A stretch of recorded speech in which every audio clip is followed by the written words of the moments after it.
সৃজিত মুখোপাধ্যায় এবং স্বস্তিকা মুখোপাধ্যায়ের সম্পর্ক নিয়ে দীর্ঘদিন ধরে চর্চা হয়েছে, আর এই চর্চা নতুন করে আলোচনার কেন্দ্রবিন্দুতে এসেছে টেক্কা ছবির প্রচারে। স্বস্তিকা অকপটে জানান যে তাদের সম্পর্ক ভাঙার অন্যতম কারণ ছিল সৃজিতের রাজকাহিনী ছবিতে তাকে কাস্ট না করা।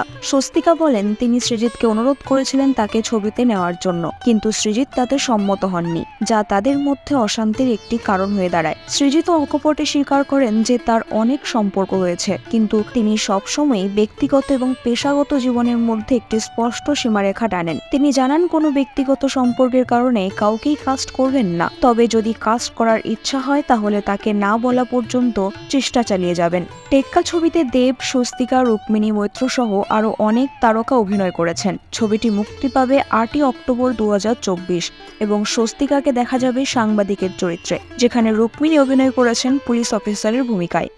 বিনোদন জগতের সব খবরাখবর সবার আগে পেতে সাবস্ক্রাইব করুন বিনোদন চিত্র ইউটিউব চ্যানেল আর পাশে থাকা বেল বাটনটি ক্লিক করতে ভুলবেন না।